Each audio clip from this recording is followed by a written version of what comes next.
Hello, hello, hello, everybody. Welcome to the Ask Betty Be-Bop show. That's right, Ask Betty Be-Bop.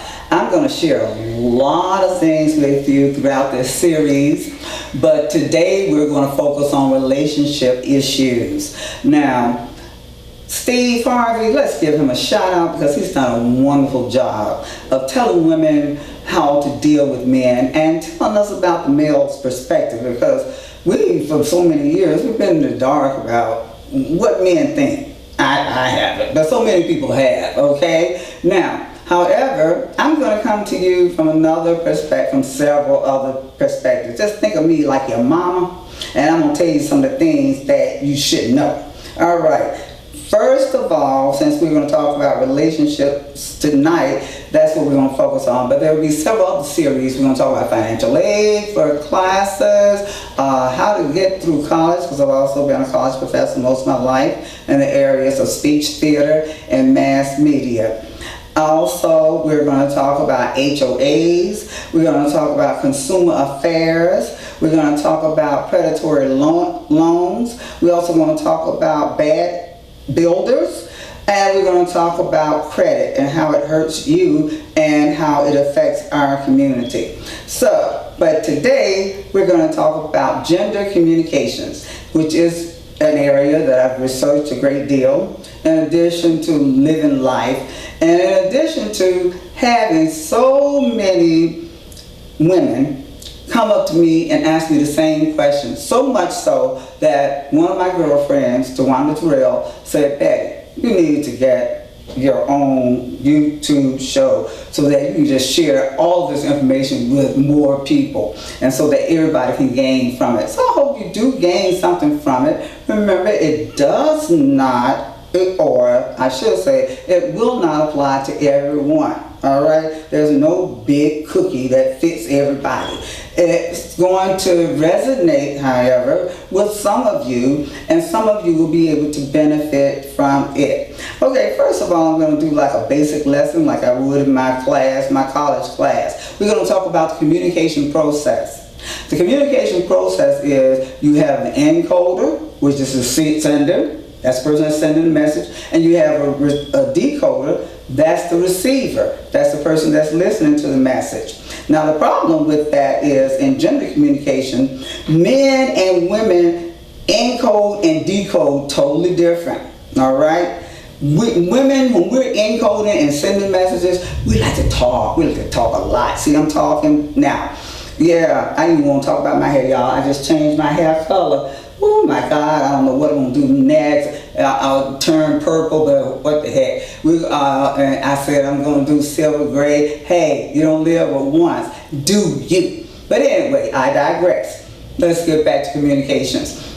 Now, since men think differently, you have to think about that when you're talking to them. Men are very brief. They don't like a lot of information. It's not saying that they're dumb. They just don't want a lot of information. Like we like to be, as a whole, not all of us, very descriptive. How did the house look? Oh God, they had a large foyer. The ceilings were extremely high. They had crown molding. They had a burnt orange in the dining room. We've lost a man after the crown molding. Men want to get to the point, especially if they're tired and after work. They want to look at TV. You know how they can get focused on TV and that's it. It's like you do not exist in some instances. And I think all of them need a magnet on their hands for the remote. Because I have never seen a man yet that doesn't think the remote belongs specifically to him. And that's that ownership thing. But we're going to talk about that later. Okay, now, the question is what women ask me. Now, thank you, Steve. Thank you again. But I'm going to share some more information.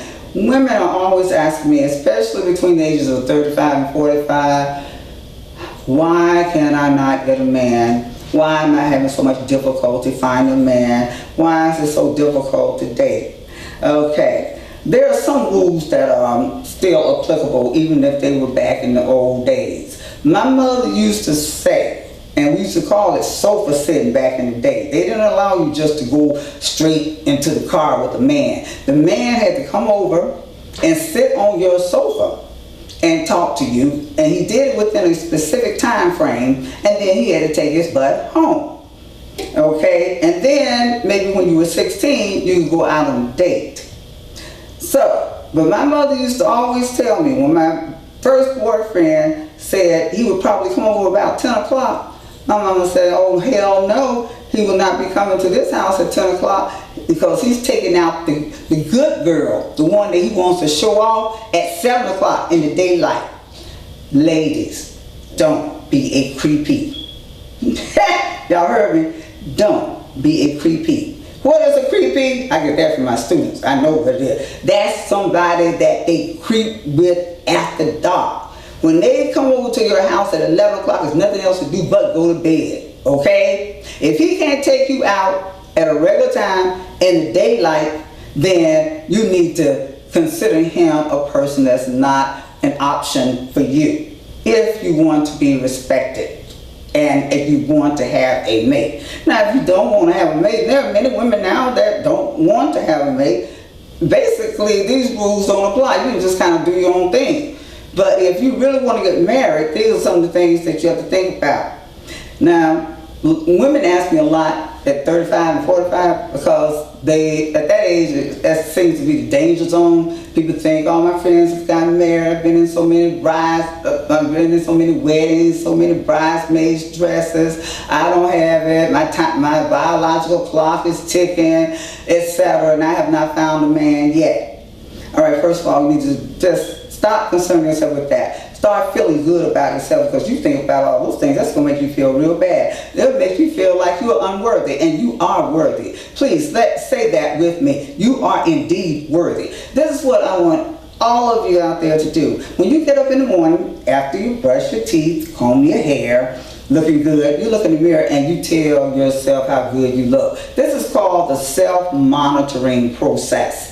Look in the mirror and say, oh, honey, you got some pretty skin. Dad, can't stand it, it's so pretty. Your eyes are so gorgeous. Look at them hips, girl. Any man, we just love this, just turn them on.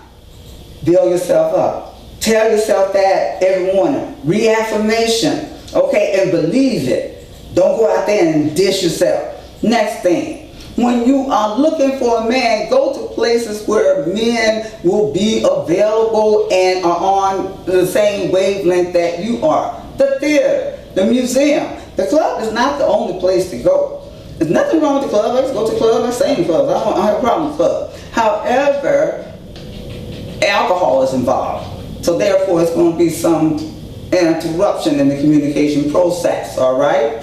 So oftentimes they'll be back at the club doing the same thing the next week. So start changing up your surroundings. That doesn't mean you shouldn't go to the club. All right, now I understand you guys are doing a lot of online dating.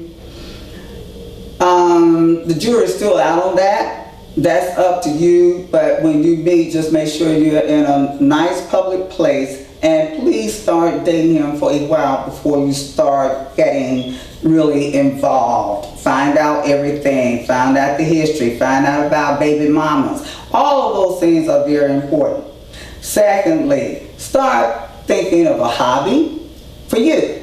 And stop putting so much emphasis on marriage. So let's face it, you may not get married. You may be 55 years old and you may not get married. Do you really want to be miserable all that time? I don't think so. So start doing things for yourself, getting a hobby, and also be with people that want you. Always remember this, ladies and gentlemen, men are like lions, like the Lion King. They love to chase. Let them chase you.